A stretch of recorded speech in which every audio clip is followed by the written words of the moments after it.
دوستو، جب سے اللہ تعالیٰ نے یہ دنیا بنائی ہے تو ہر امت کے لیے ایک پیغمبر بھیجا ہے۔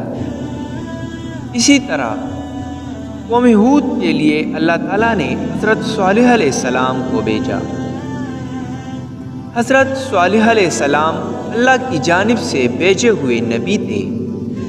آپ قوم سمود کی طرف بھیجے گئے۔ آپ نیک کاموں کی طرف بلاتے اور برے کاموں سے روکتے تھے۔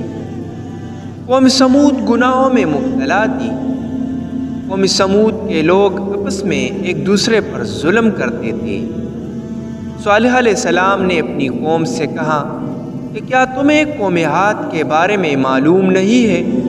ان کا انجام کس طرح عبرتناک ہوا اور اللہ نے کس طرح انہیں سزا دی۔ قوم سمود کا خاص پیشہ بھیڑ بکریوں کی پرورش اور تجارت تھی۔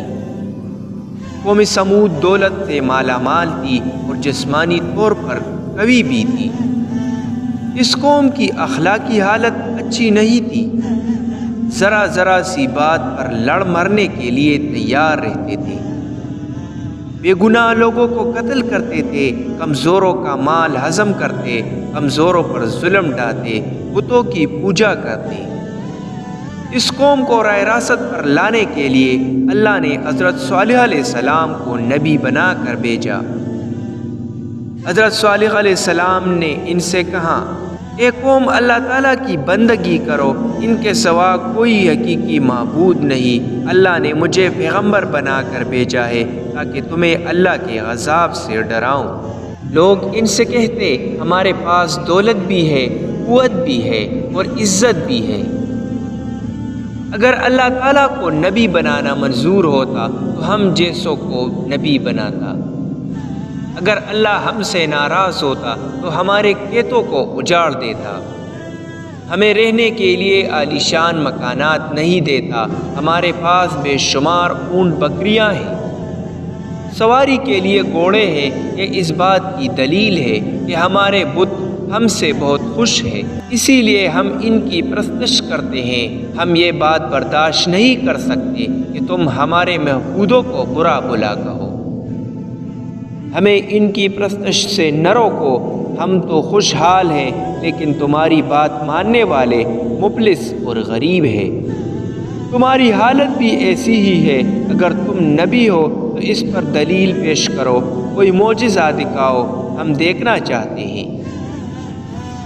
حضرت صالح علیہ السلام ان کی اس قسم کی باتوں پر کہتے کہ تم ہی بتاؤ، تم کیا معجزہ دیکھنا چاہتے ہو؟ پھر کافر آپس میں مشورہ کرنے لگتے کہ ان سے کس قسم کا معجزہ طلب کرنا چاہیے۔ پھر سب نے اتفاق رائے سے کہا کہ تم ان پتھروں سے ایک اونٹنی پیدا کرو، اور اونٹنی بھی ایسی ہو کہ وہ ساتھ ساتھ بچہ بھی دے اور ہم اس کا دودھ بھی پیے۔ حضرت صالح علیہ السلام نے اللہ سے دعا کی۔ جلد ہی دعا قبول ہوئی۔ پتھروں کے اندر سے ایک اونٹنی نمودار ہوئی۔ اونٹنی بہت خوبصورت تھی۔ اونٹنی کے ظاہر ہونے کے بعد ہی اس جگہ گھاس اگ آئی اور ایک پانی کا چشمہ بھی جاری ہو گیا۔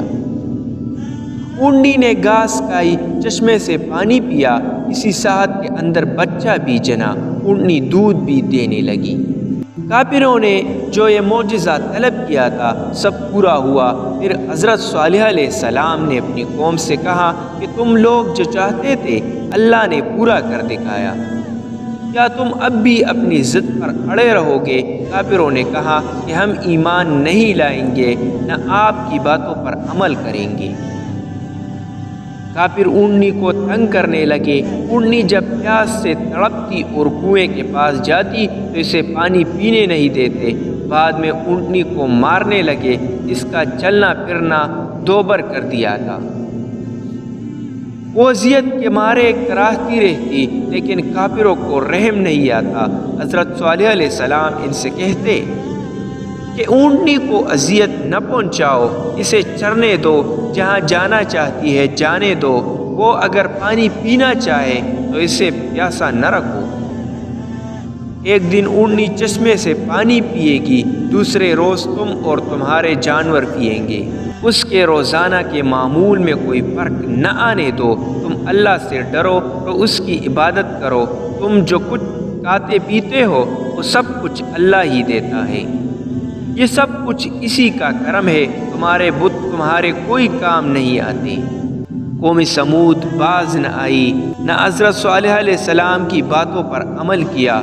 ایک روز اچانک حضرت صالح علیہ السلام کی اونٹنی کو قتل کر دیا۔